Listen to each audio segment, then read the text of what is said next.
All right, I'm here with my man Phil Pearlman, and we were just talking about phone addiction. And you believe that we don't have complete control over what we do, that there's something else going on.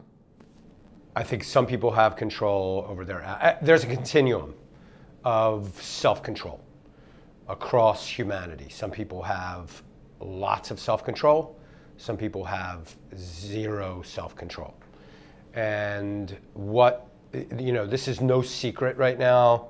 There's been a lot of press about it. There's a new book out that I can't remember the name of.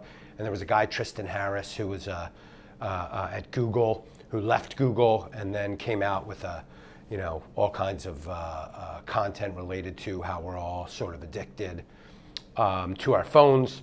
And we are, way back in the day when social media was new and I was involved directly in that field, I always thought, well, you know what? Everybody will attenuate.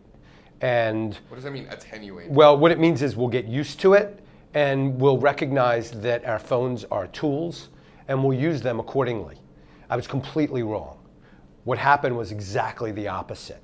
The companies, the large tech companies are not only great at technology, but they're great at behavioral conditioning, operant conditioning, classical conditioning. They're geniuses at it. They figured out our brains, and they have basically rewired everybody's brain, or many people's, the majority of people out there, to need the phone, to reflexively go to it, to get on social media nonstop. And I don't think we, as a culture, are even aware of how profoundly we are connected to our phones. We're cyborgs. We are cyborgs. I mean, it's like, so we want to know what the weather is, we want to know what the score of the Yankees game is, we want to know what the market's doing. All the time. We want to know how mom's doing. I could text Abuela, like anything I could possibly think of, I can do on my phone. You know, like that old advertisement from like Radio Shack where there's like the guy that has like the radio, the computer, like it's like a million things and it's all in the phone now. Exactly. That's our world. And so that's just where we are right now. And really, this is a common theme in any kind of conversation that is around behavior or how we treat ourselves. We had this, choices. We talked about it recently. Most people won't listen to advice. So the honest person, so me in this case, talking to you about this, giving advice is kind of BS because, most people aren't going to listen. So for me to just kind of say, oh, it's bullshit. Okay, but self-help is a lot of bullshit. But I will listen to you. Some people will. So you know what? Let's say, a few thousand people watch this, right? 1% or 2% may listen. So maybe it is worth it.